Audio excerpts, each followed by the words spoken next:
pagi semuanya. Perkenalkan, nama saya Adriana dari Prodi Biologi semester 4. Nah, kali ini saya akan menjelaskan tentang sistem reproduksi pada manusia. Nah, yang pertama itu reproduksi seksual. Dalam keadaan normal, setiap orang pasti memiliki organ reproduksi. Nah, organ-organ reproduksi manusia mulai aktif berfungsi pada waktu seseorang memasuki masa pubertas. Terjadinya hal ini disertai perubahan fisik dan psikis.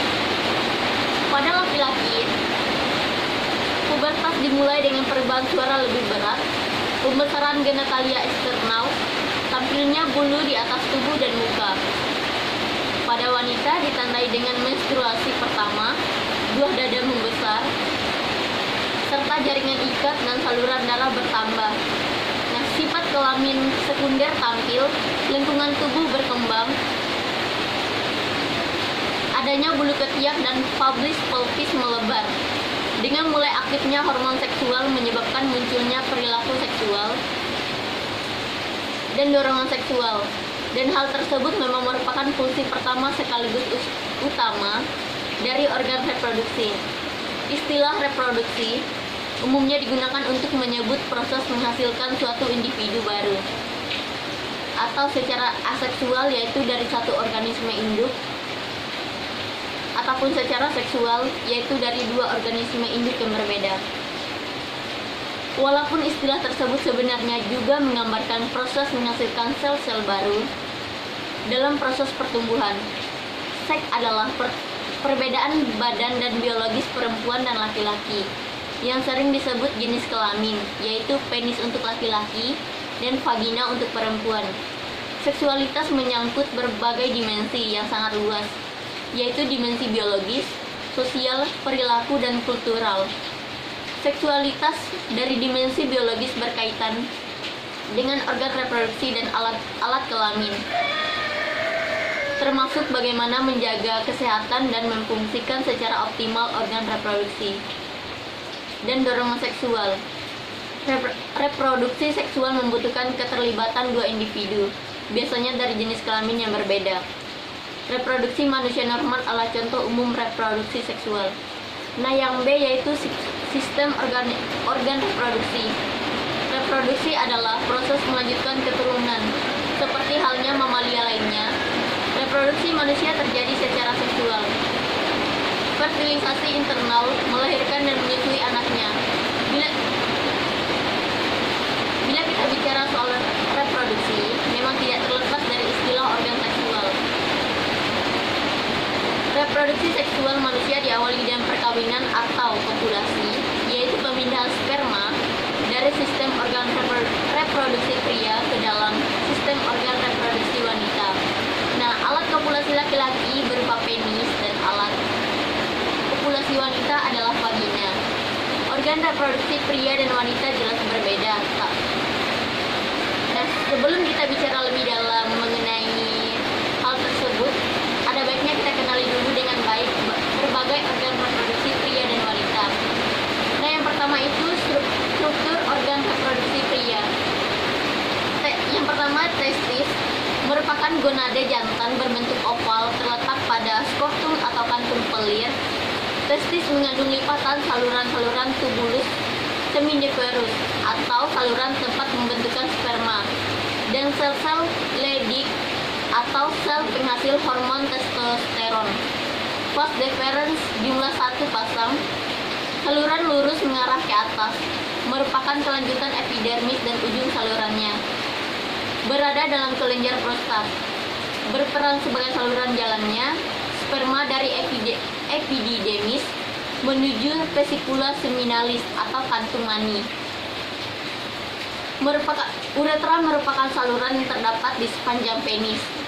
Memiliki lubang keluar di ujung penis, berfungsi sebagai saluran keluar urin dan saluran keluar air mani.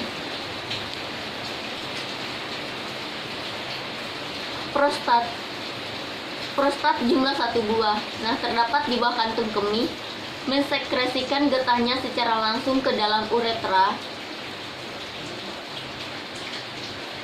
berupa cairan encer berwarna putih seperti susu mengandung enzim antikoagulan dan asam sitrat, nutrisi bagi sperma.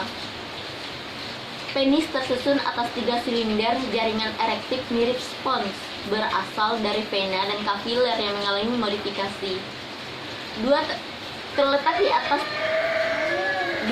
di atas disebut corpus cavernosa. Satu buah terletak di bawah dan membungkus uretra disebut corpus spogiosum. Penis berfungsi sebagai alat kompulasi bila dalam keadaan ereksi.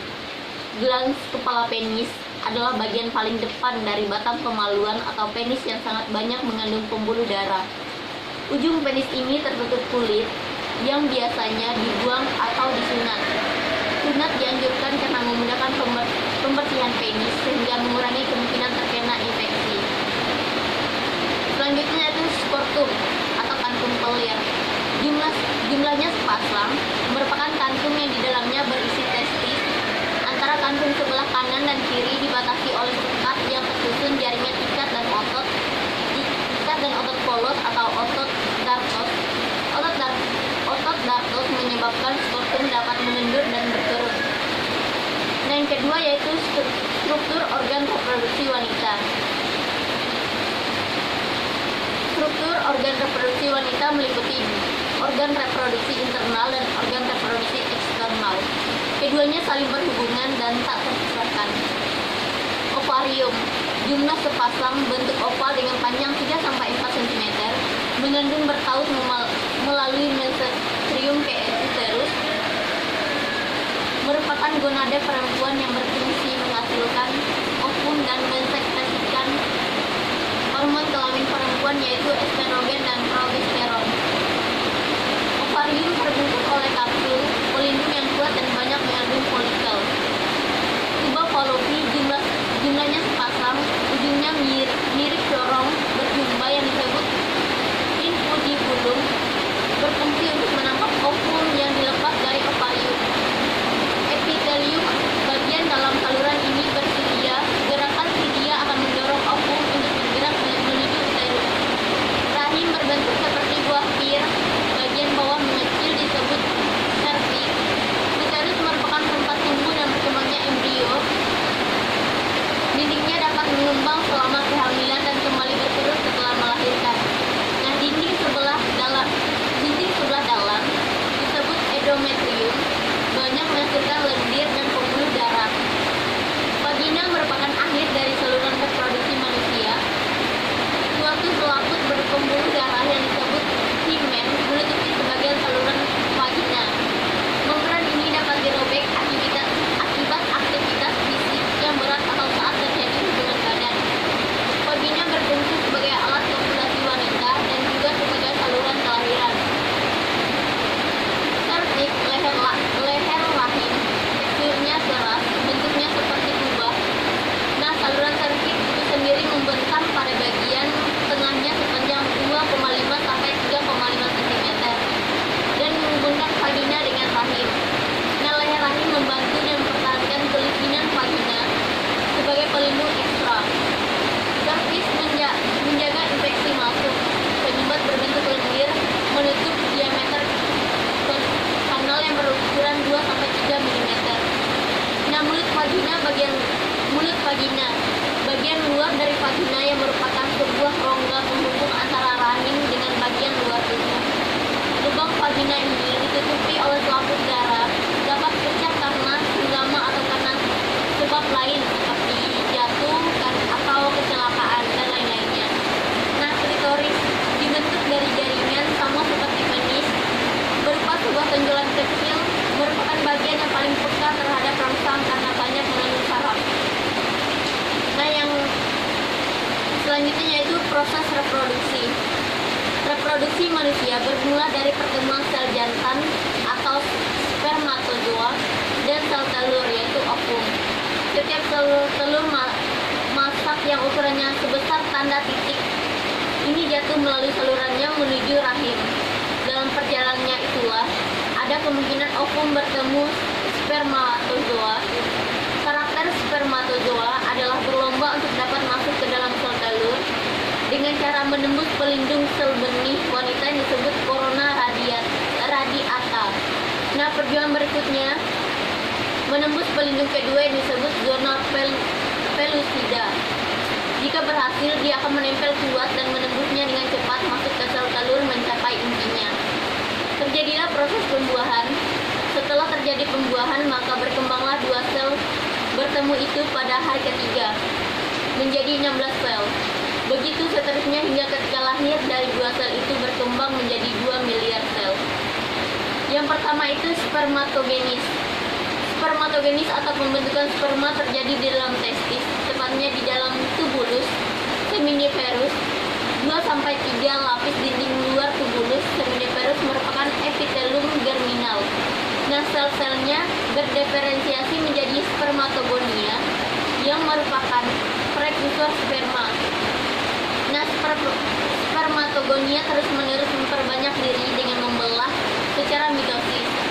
Nah, spermatogonius atau tunggal mengandung kromosom diploid atau mengandung 23 pasang kromosom.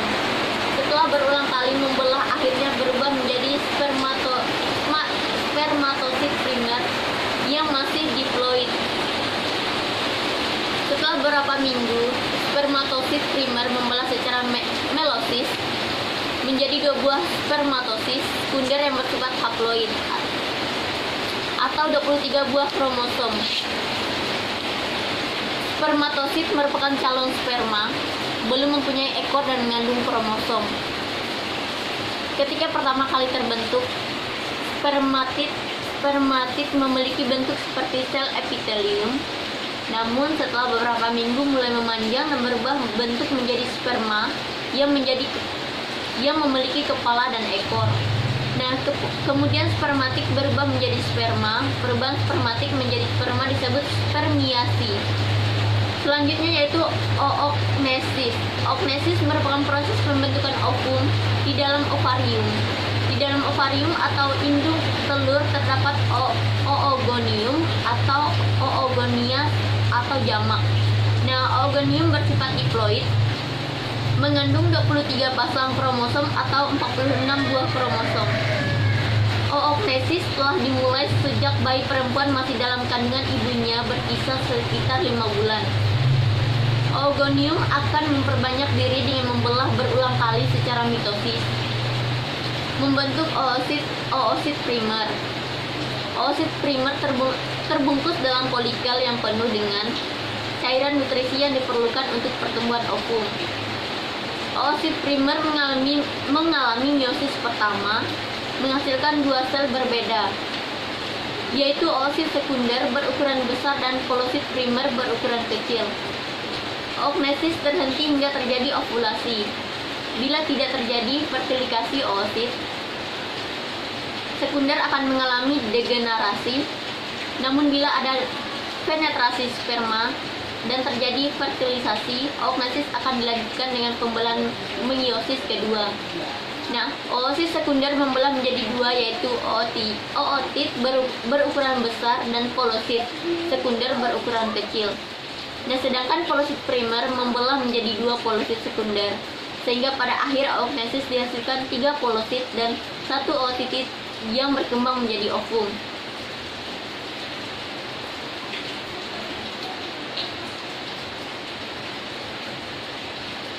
Selanjutnya yaitu menstruasi. Nah, menstruasi atau haid merupakan pendarahan yang terjadi akibat luruhnya dinding sebelah dalam rahim atau endometrium yang banyak mengandung pembuluh darah. Lapisan endometrium dipersiapkan untuk menerima implantasi embrio. Jika tidak terjadi implantasi embrio, lapisan ini akan luruh. Nah, darah keluar melalui serviks dan vagina. Pendarahan ini terjadi secara periodik.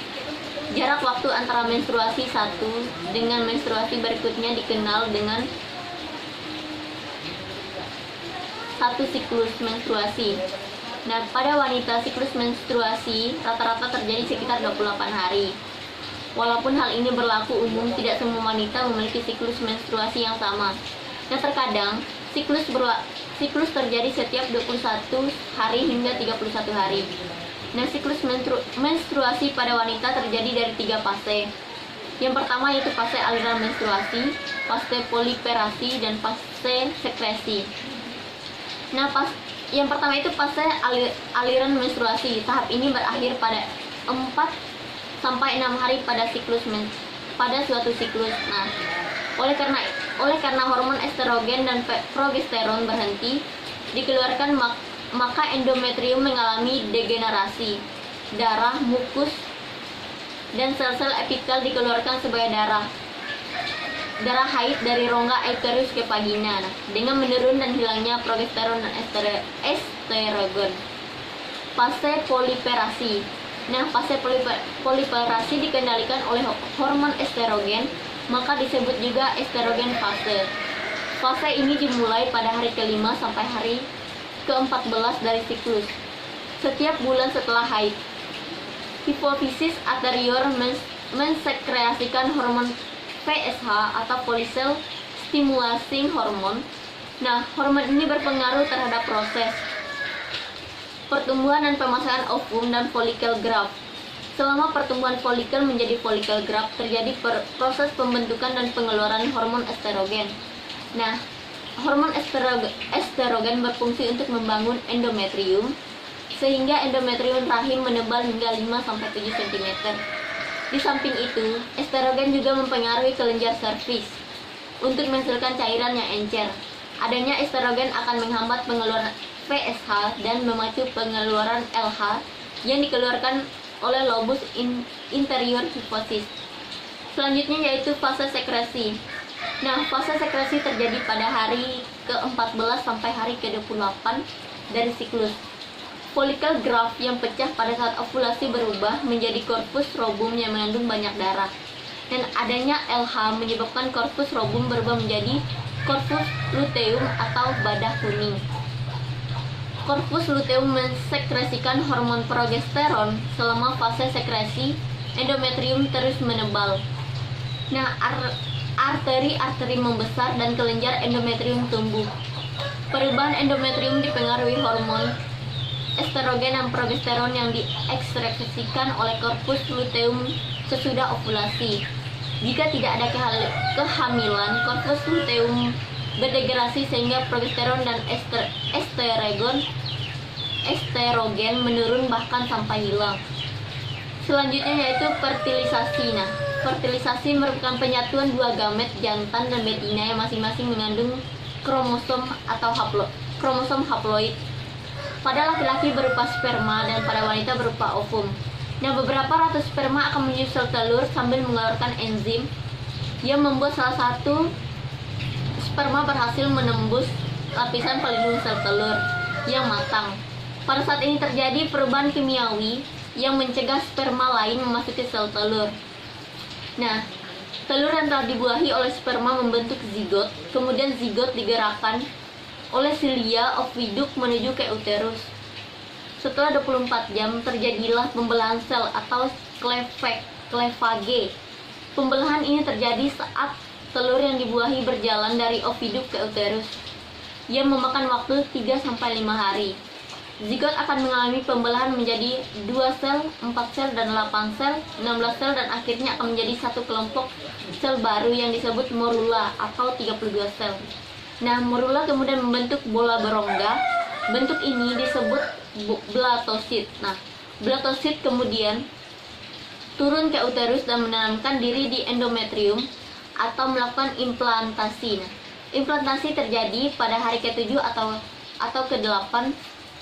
Secara formal hal ini dapat dikatakan sebagai suatu kehamilan. Selama minggu-minggu awal kehamilan, bayi akan berkembang pesat. Sebagian membentuk embrio yang lain menjadi struktur penyokong yang memberi nutrisi kepada embrio. Nah, sekian penjelasan dari saya tentang sistem reproduksi manusia. Kurang dan lebihnya saya mohon maaf. Sekian, terima kasih. Selamat siang.